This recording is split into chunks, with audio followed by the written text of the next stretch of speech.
Ne faites pas attention à lui. C'est mon acolyte, c'est mon cousin, mon binôme, hein, celui qui de temps en temps vient cuisiner avec moi. Alors, nous allons aller dans l'exploitation de mon père. Je vais vous faire visiter un tout petit peu, hein, cette plantation de palmiers à huile. Et d'ailleurs, je vais faire une petite interview à papa. Ensemble, on va écouter ce qu'il dit. Voilà. Je vais te faire une interview, papa. Donc, parle-nous du palmier à huile. Tu es exploitant de palmiers à huile depuis plus de 30 ans. Donc, on aimerait savoir qu'est-ce que c'est que le palmier à huile. C'est de ça qu'on récupère la graine pour faire la sauce graine, si je ne me trompe pas, n'est-ce pas? Effectivement, c'est de la graine de palme, vient des fruits du palmier à huile. Et à partir de là, on peut faire beaucoup de choses avec cette graine. On peut faire quoi et quoi? On peut faire de l'huile, Mhm, on peut faire de l'engrais, mhm. on peut faire un peu de tout. Mais comment est-ce qu'on plante? C'est quoi le plan du palmier à huile? Et puis combien de temps ça fait pour avoir une exploitation comme ça?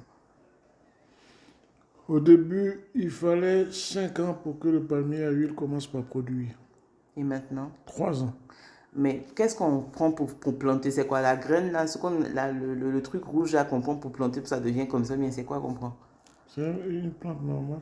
Une plante, non, un plant normal. Un plant normal et qui pousse et qui donne des fruits. D'accord.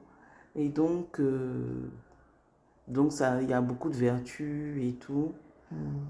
Donc ça nous fait de la graine pour l'alimentation. De cette graine-là, on peut avoir Oui, de l'huile de palme. C'est l'huile de palme qui est l'huile rouge. oui.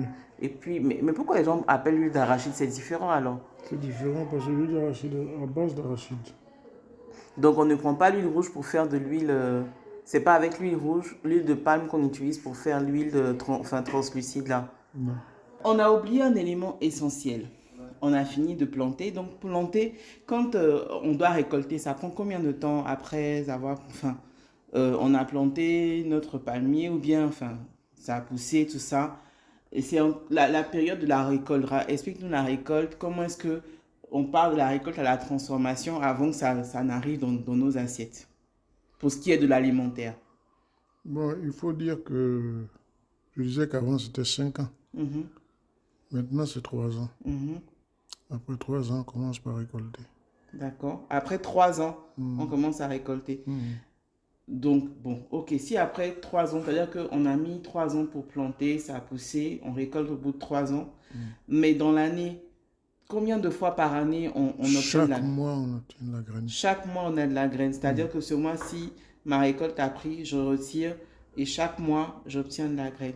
Bon, une fois que j'ai récolté ma graine, où est-ce que ça part? Qui vient chercher pour emmener pour que ça arrive dans notre L'usinier, l'usinier? Donc, en fait, vous collaborez avec la, des... la palme-ci par exemple. D'accord, on fait la pub pour la PAMSI. Ok, vas-y, oui, ils vont nous payer.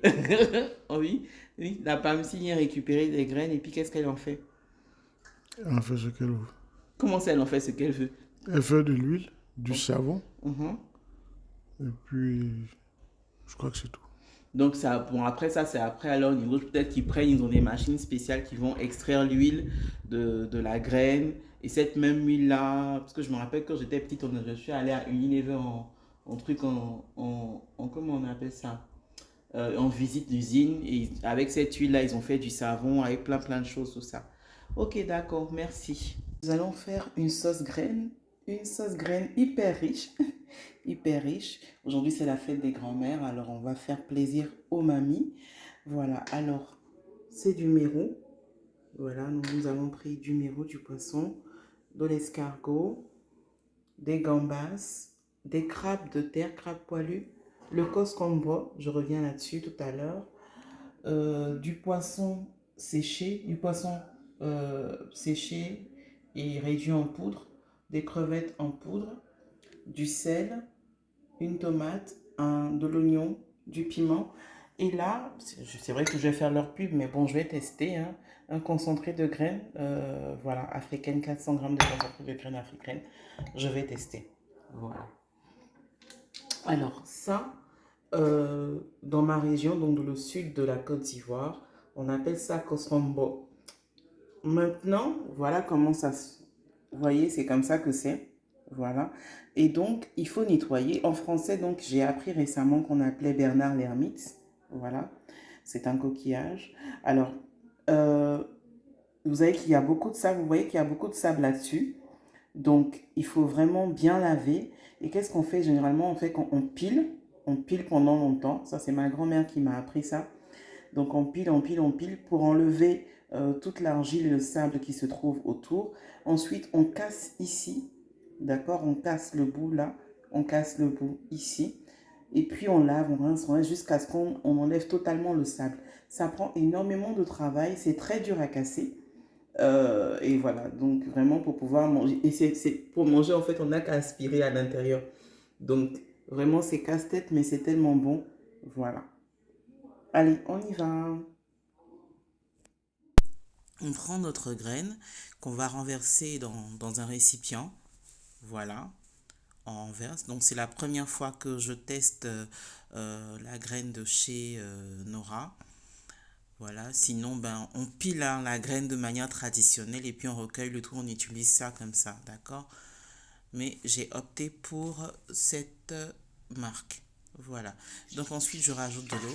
Voilà. Je rajoute de l'eau chaude. Voilà, donc 3 fois la quantité de ma boîte.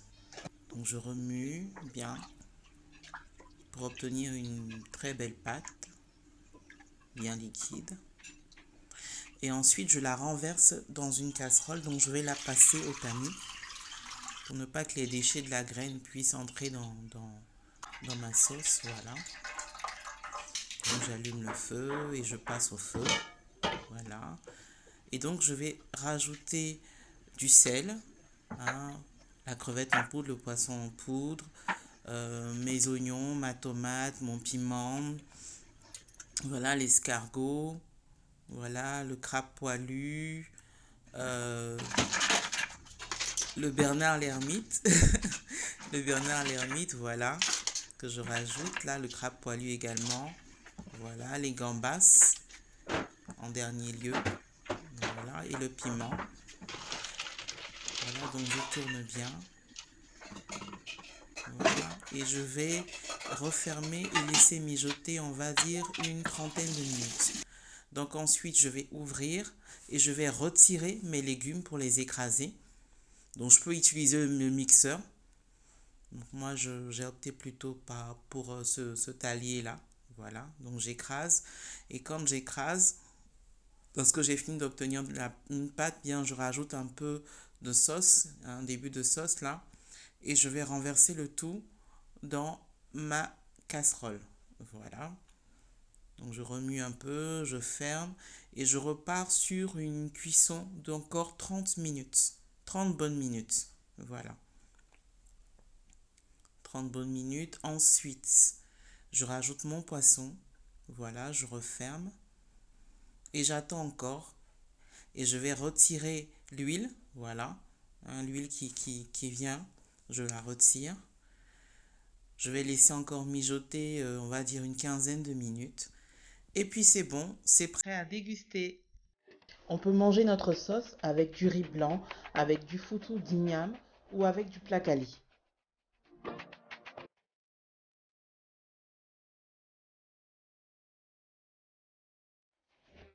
Alors, ça se déguste à la main. Voilà. Je vous montrerai pas mon visage. Alors, comment ça se mange ça? On aspire en fait l'intérieur. Voilà. Trop bon. Il n'y a plus rien à l'intérieur. On aspire ce qu'il y a à l'intérieur. Voilà. C'est bon. Bon, allez, je continue ma dégustation.